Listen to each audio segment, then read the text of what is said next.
कृष्णा नदीच्या पाणी पातळीत सातत्यानं वाढ होत असल्याच्या पार्श्वभूमीवर सांगली, मिरज आणि कुपवाड महापालिकेनं पूरप्रवण भागांवर विशेष लक्ष केंद्रित करत तातडीचा पाहणी दौरा आयोजित केला. महापौर धीरज सूर्यवंशी यांनी आज वरिष्ठ अधिकाऱ्यांसह सूर्यवंशी प्लॉट परिसराची प्रत्यक्ष पाहणी करून परिस्थितीचा आढावा घेतला. यावेळी अतिरिक्त आयुक्त राहुल रोकडे, उपायुक्त मालमत्ता व्यवस्थापन, सहाय्यक आयुक्त आपत्ती व्यवस्थापन, क्षेत्रीय कार्यालय क्रमांक 1 चे अधिकारी, मुख्य अग्निशमन अधिकारी तसेच आरोग्य व अतिक्रमण विभागाचे अधिकारी उपस्थित होते. नदीपात्रातील वाढती पाणी पातळी आणि सखल भागातील स्थिती लक्षात घेऊन संबंधित यंत्रणेला आवश्यक त्या सूचना देण्यात आल्या. महापौर सूर्यवंशी यांनी नागरिकांना सतर्क राहण्याचं आवाहन करत पूरस्थितीशी संबंधित अद्ययावत माहिती मिळवण्यासाठी आपत्ती मित्र ॲप त्वरित डाउनलोड करण्याचं सांगितलं. सोशल मीडियावरील अफवांवर विश्वास न ठेवता केवळ महापालिकेच्या अधिकृत सूचनांचं पालन करावं असंही त्यांनी स्पष्ट केलं.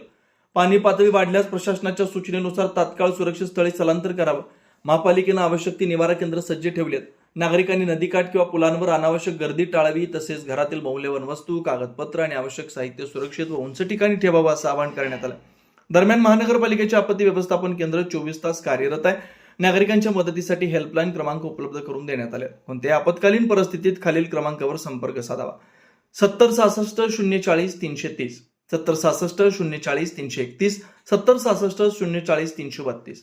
महापालिका यंत्रणा पूर्णपणे सज्ज आहे. नागरिकांनी घाबरून न जाता प्रशासनाला सहकार्य करावं असं आवाहन महापौर धीरज सूर्यवंशींनी केलंय. राजेंद्र शिंदे, प्रतिनिधी जी न्यूज. सांगली शहरामध्ये सूर्यवंशी प्लॉट असू दे, कर्णा रोड असू दे, दत्तनगर, काकानगर, मगरमच्छ कॉलनी, इथं जिथं पुराचा फटका जास्त प्रमाणात पहिल्यांदा बसतो तिथं आज सकाळी आम्ही प्रशासनाच्या वतीनं अतिरिक्त आयुक्त आणि मी महापौर म्हणून अशी सर्वांनी आपत्ती प्रमुख अशी सर्वांनी व्हिजिट केली.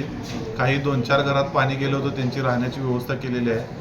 तर संभाव्य पावसाची पूर परिस्थिती बघता पाऊस जर जास्त प्रमाणात कोयना धरण पाणलोट क्षेत्रात जास्त झाला तर पाणी वाढण्याची शक्यता आहे. तर नागरिकांनी घाबरून जाऊ नये. नागरिकांची महानगरपालिकेतर्फे दरवर्षीप्रमाणे पूर आल्यावर जी आपण व्यवस्था करतो राहण्याची, खाण्याची, राहण्याची, ती सगळी व्यवस्था यावर्षीसुद्धा आम्ही तयार करून ठेवलेली आहे. गणरायाचरणी आम्ही प्रार्थना केलेली आहे की महापूर हा यायलाच नको, पण आपत्ती म्हणून जर निसर्गाच्या पुढं आपण जाऊ शकत नाही. जर महापूर आलाच तर प्रशासन आणि आम्ही सर्वजण सज्ज आहोत.